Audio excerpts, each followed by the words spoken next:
Hey, what's up, nerds? It's Paul at Radio Free Hammerhall, and today I want to talk about magic in the New General's Handbook in Andtor. A few people have had a take on the New General's Handbook and how magic is going to work, and honestly, I don't really agree with a lot of the things that I have heard. Um, I think a lot of the takes are probably wrong, but I've been known to be wrong before, so I might be completely off base here. And one of the people that uh, is taking the magic and endless spells are dead, so to speak, kind of position. Well, maybe mischaracterizing and overblowing that a little bit. Is Vince from Warhammer Weekly, and he's usually right about stuff and doesn't stick his flag in the ground about things without some careful thought to it. And so I know anytime I disagree with Vince, I need to carefully couch what I'm saying because he's going to be like, no, just no. Anyway, so whether it's about the prevalence of magic or spell dom armies or anti magic, endless spells, etc., uh, there's a lot of talk about what's going on. And I think it's really important to also differentiate between uh, casual and competitive players, whether it's like GT players or even just like local RTT players. Uh, are you a more narrative player? Are you the kind of person with 7 armies on their shelf and they're going to pull out the best thing for the current battle pack? Or are you just playing what you like, what armies you have? Are you going to see that a certain thing is really good in a season and run out and buy and speed paint an army so that you can go play it? Or are you just going to continue on and do what you can with what you've got? Um, so I think that's important to note here, and that's kind of how I'm also going to be framing some of this too. Is that even you know I think sometimes a lot of the commentary about these things ends up being more geared towards like a competitive scene and like what the stats at big tournaments are going to be, and it it doesn't really always shake out that way um, in the more of the games that people just kind of get together and have with their friends every week. So anyway, first up, endless spells. Um, it's going to be a lot easier to put endless spells on the board in general. Um, we're going to have lots of boosts to casting available, and so we're just going to see them. The ones with higher casting values are going to be a lot more achievable than they used to be. We're going to get them cast more reliably. So that's definitely a point in the favor of endless spells showing up more. Um, there's definitely some balance there, though. They're also going to be easier to unbind because you're going to have the primal dice available for that as well. And so um, plenty of spells, they really are, they have a lot of value just in that initial turn when they get cast.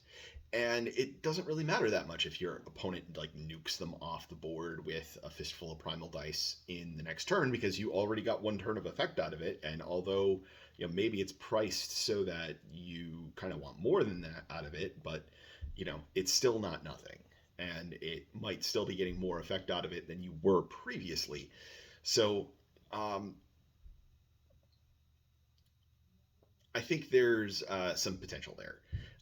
Just because it's easier to cast, I think, with seeing more wizards, I think it's going to be a more fertile ground to have more endless spells around in general. A lot of them just sort of can fit into lists when you have some extra points, and it might now be more of a value proposition to grab that endless spell instead of just leaving it there and trying to get a triumph. Um, so, worth noting here as well. anytime your opponent tries to get rid of an endless spell one way or another, they are expending a limited resource of some type. They only have, if they're going to do it in their turn, they're losing a spell cast.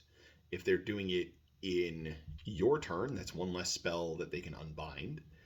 And if they're going to use heroic willpower to try and get one off the board, they're blowing their heroic action on getting rid of an endless spell, and there's going to be a cost benefit to that, obviously. So you're forcing your opponent into a position of giving up some kind of resource in order to get rid of that, and even add further onto that, they're going to have primal dice. Everybody's like, oh, we got primal dice, it's going to be so easy to get rid of these endless spells. Like, yeah, but do you want to save those primal dice to cast your own spells? Do you want to save those primal dice to stop something else? Did you blow those primal dice trying to stop this thing to begin with? So I think we're going to see more endless spells and lists. I'm not sure how much they're going to actually impact the game overall, though. They're going to pop up more. I think they're going to be successfully cast more, and then they're also going to just be successfully unbound more, or dispelled, whatever the word for that is. So I think it's going to be a balance, and I think because they're going to end up in lists more, and it's going to be easier to successfully cast them, they are going to have a significant, or not really a significant impact. They're going to have an appearance. They're going to have impact on the game. I don't think in a broader sense they're going to have a huge impact on like the meta game or anything like that. In individual games, you might be like, wow, I really got slaughtered because that endless spell went off in such and such a way and did whatever to me. But that's I don't think it's going to be like a broader picture like thing there. All right. That one I think is a less controversial take on endless spells anyway. The next one that I think some people are going to disagree with me pretty heavily about is spell doms in this battle pack. So the initial read looks like this could really help spell dom armies a lot. They're already dominant in magic, and you're throwing more boosts to magic at them. And a lot of magic users, though, already just have buffs available to them. And they're already getting access to lots of spells and lots of casts, and are able to successfully cast lots of spells. So I think really that the primal dice are kind of a hat on a hat for these armies. Are they going to boost up their reliability a little bit? Like, yes, but are they going to be more dominant than they already were?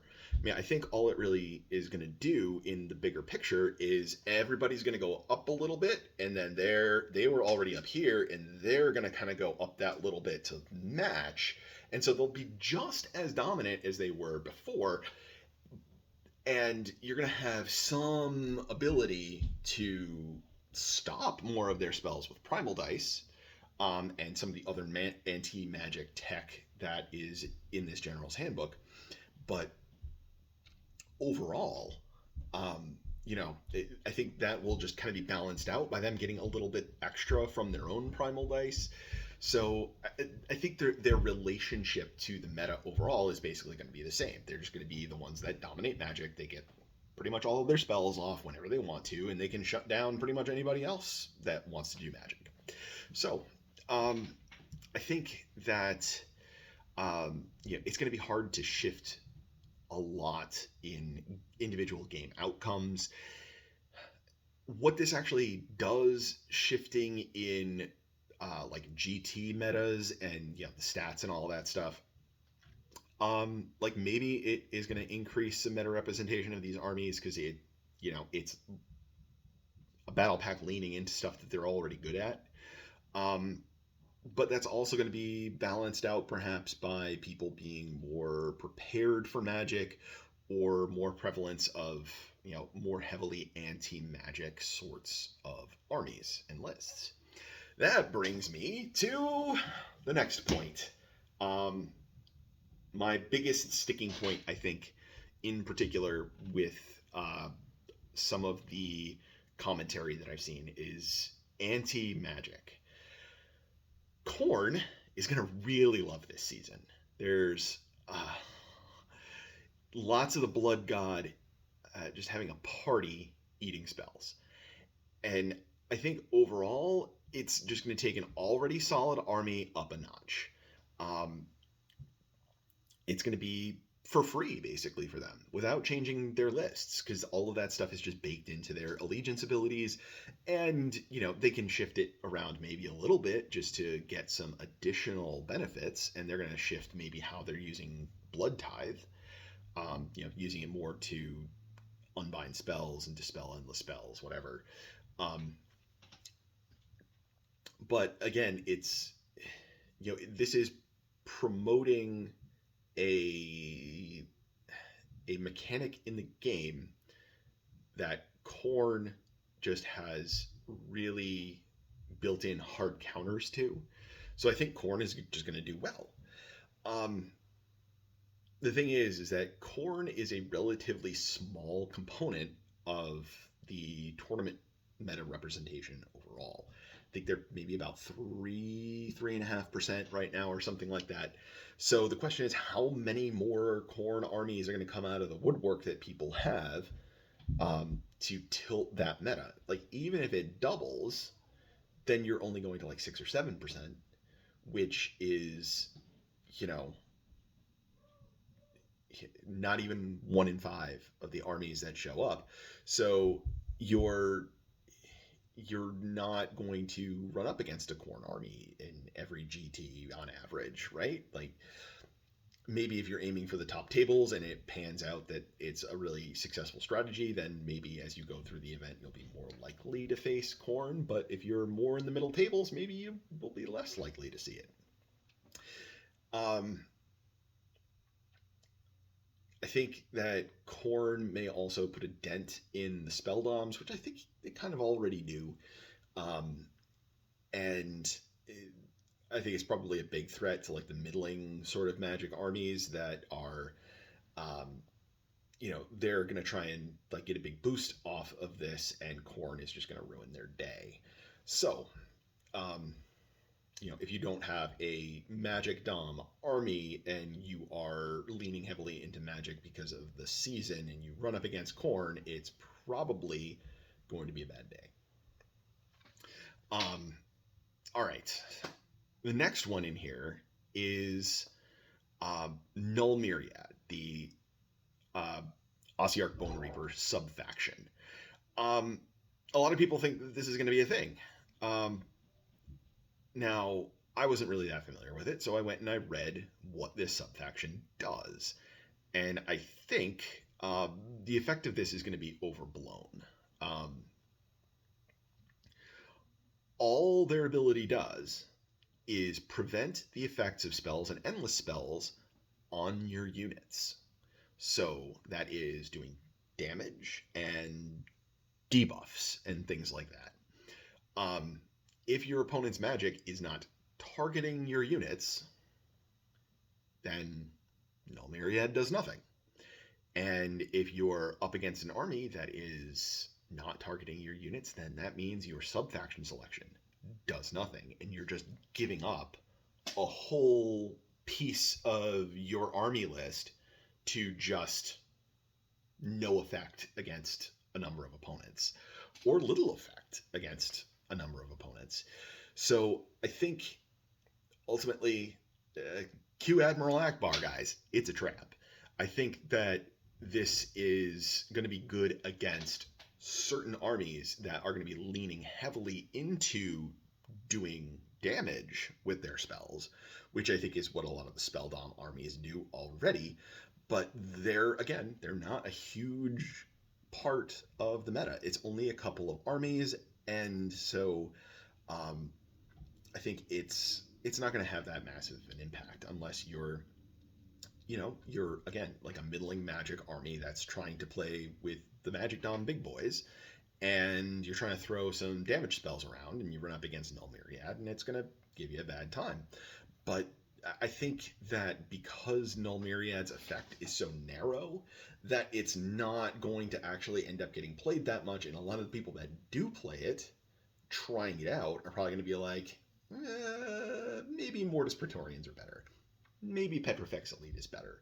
They're more all around sort of sub factions that you're going to get the benefit from all the time, um, rather than having a sub faction that does nothing or near nothing most of the time and is kind of a hard counter to certain armies. Like, if you really want to go in gambling on a rock paper scissors game, like, go for it. But um, I, that's more of like a tournament strategy. Now, is it a great pick for you're running up against a friend locally that is they're a big fan of playing Zinch and trying to melt all your stuff off the board with dumb birds? Yeah, that's a great pick, because fuck those guys. Fuck that dumb bird. Um, just go for it, and maybe it'll teach your opponent a little bit of a lesson about playing fun armies. Anyway,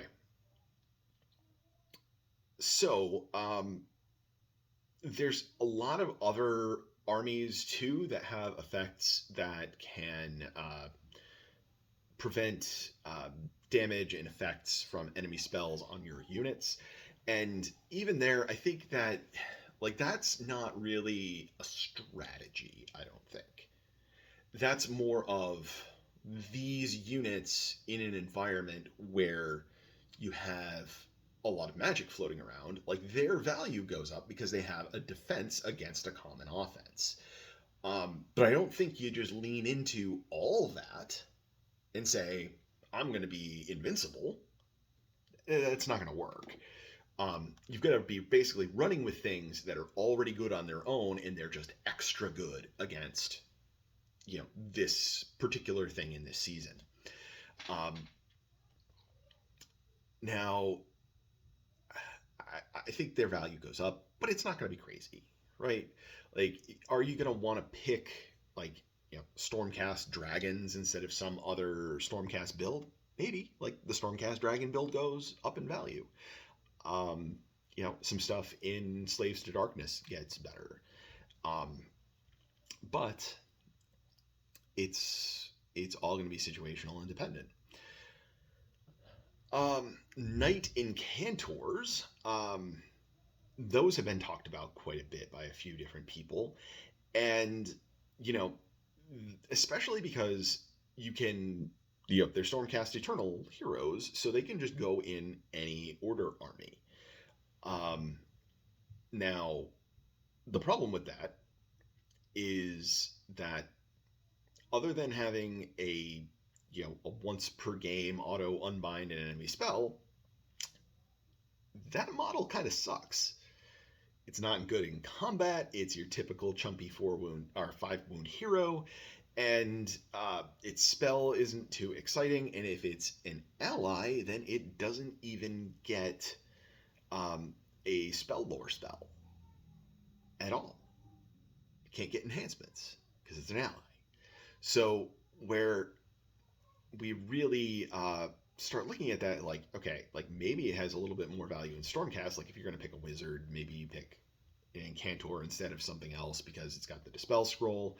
Maybe also just having an Unbind in your army and a Mystic Shield on your turn is enough to run that as well, like, if you're really concerned about this whole magic thing. But again, it's once per game.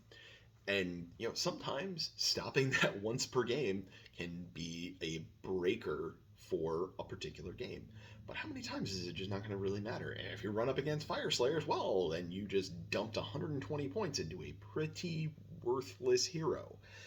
Um, so that's kind of my thought there.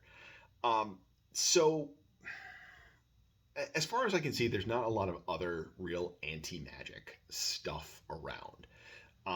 Your most powerful anti-magic is probably actually going to be your spell doms because they just can unbind everything with bonuses. That's, I think, the big thing there. Corn definitely gonna have a party. No myriad, trap, other stuff. It gets a buff, but I don't think it's really like again, it's like an incremental move against an incremental move. Like it's a little bit better than it was before because magic's going to be more common, but magic's also going to be more common. So like you're probably just going to get the same amount of crap through onto your units as you did before because more is just being thrown at them. All right. So, couple of more categories to look at that are probably a little bit less controversial. Um, there's a few armies that have no magic at all and are also not anti-magic. Sons of Bahamut, Fire Slayers, Caradron Overlords. Sorry guys, this is what you might call a rebuilding year. This is just not your year. I think the Nullstone adornments are not really a big enough boost to really get anything out of this. So enjoy your occasional extra command point that you're going to get when you go second. And I don't know, maybe throw a Knight Incantor in your list and pray, I guess, just to have an Antorian Locus in your army. That's about it. These guys are, you might say, left out in the cold this season. Then we have armies that just have weak magic. And there's a decent number of these, right? Like armies that, like, they've got wizards, or maybe they just have like one wizard or two. They've got a spell lore. It's not particularly good. But yeah, maybe they have like one or two spells in there that can be pretty powerful. So that's going to be there. I think these are going to kind of just get shut down a lot because again, magic is going to be more common, and they're going to be swimming upstream against everybody. They're trying to throw primal dice at a lot of these wizards is just going to be polishing a turd. It's there's going to be some that are going to be good. One I can think of is like Daughters of Cain. A lot of their stuff's not super exciting. They're not like the greatest magic army in Age of Sigmar, but they do have Mind Razor, which is a super good spell that they can get off much more reliably now with Primal Dice. That said, not sure how much else they're really going to try and cast in there that is a threat to anybody, so that, like, although they're going to be casting that with Primal Dice, it definitely is the obvious spell to sit on at least one Primal die for to make sure that your opponent doesn't get it. There's going to be some that are going to be like super fun, like when Ironjaws grabs a shaman to run Foot of Cork and you get stomped on a bunch of times and it goes off a lot more reliably than it used to. Maybe. But I mean, it'll be really fun when it happens. I'm into that shit. All right. And then middle management.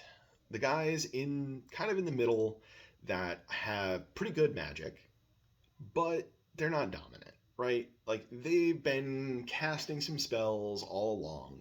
Maybe it's even a decent chunk of their strategy, but yeah, they're far from doms. I think this is probably the class of armies that get the biggest boost from this season, because they're kind of going from like good to great with a lot of these buffs. So I would say armies like Skaven, Slaves to Darkness, Gits, um, well, uh, temporarily Cities of Sigmar until they get a new book and that gets ruined. Um, Sylvanath. I don't know. I'm probably missing a bunch, but this is just stuff off the top of my head.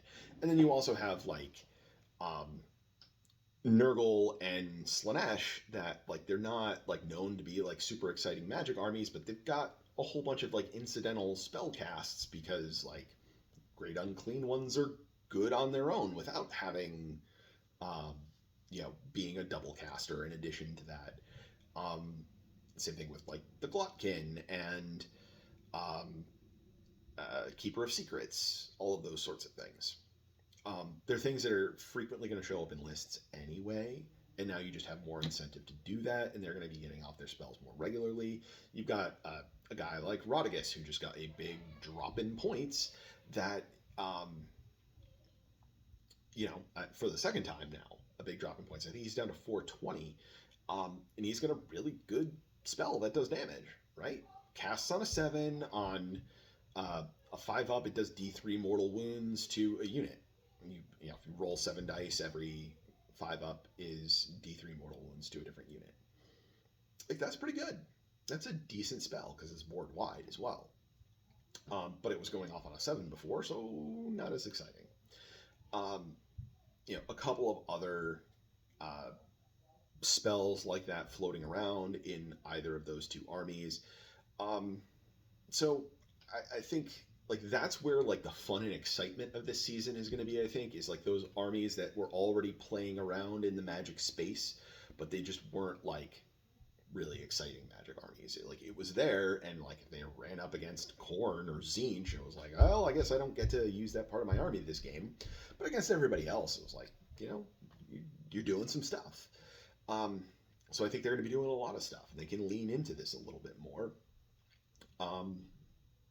And if dominant magic is, or I'm sorry, anti-magic is dominant, then they could have a problem. But I don't think there's enough anti-magic floating around to really stop that significantly, or at least not any more than we really had before. So I think that hits pretty much everything in Magic in Age of Sigmar in our new battle pack. To kind of recap, I think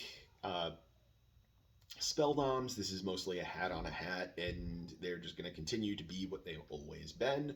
They'll have a little bit of stuff reined in and a little bit of stuff boosted, and it'll just end up being about the same as they always were. Khorne is going to have a bloodbath party with stopping all of this magic that's going on and getting a pile of blood tithe and yada yada yada. OBR is going to be a trap, I think. Endless spells, I think we're going to see them more often, successfully cast more often, but then also dispelled more often. So I think they're going to have a lot more appearance, but their overall impact in the game I don't think is going to be significantly different than what it already is. It's just a new thing to get to play with. Like, I think for a lot of armies, the point that I really want to hone in on here is the big thing for this season is that the base level magic mechanic in Age of Sigmar is not that good on a game mechanic. And there's a lot of armies that have magic that just never really got to play around with it before because magic kind of sucked unless you were going out there with all kinds of bonuses for it to make it happen. So between spells in your spell lore that are good but have a high casting value so people weren't taking them, and endless spells being a little bit more accessible for the same sorts of reasons, I think a big thing here is there's a decent chunk of you get to play with your toys more, even if you are casting a spell and then it's unbound. You're getting that endless spell out and your opponent dispels it the next turn. Well, like, at least you got to roll the dice and you felt like you were doing something. Like you get to play with a toy that you weren't really playing with before. I think maybe more of a topic for another video, but um, I think there's going to be a lot of like stuff coming out of the woodwork that's like you know it there's magic that's just more accessible now. So I think the average power level of spells is going to go up. I think you're going to see spells probably cast about as often as they were before, but because power level goes up, it's just going to have a bigger effect on the game. Is it going to be backbreaking? No, but is it going to be fun? Are we going to do cool stuff? Yes, we are. Um, so, in basically in conclusion, the big winners for this season, I think, are really those sort of middling magic armies that are not exactly spelldoms, but they were already playing around a decent amount of time with magic, and they were doing pretty well with it when they weren't up against an army that was just hard countering it. I think those armies are going to have a lot more play. They're going to be a lot more fun. They're going to do a lot of cool stuff. That's it for me now, guys. Leave me hateful comments down below about how wrong I am. I'll talk to you later.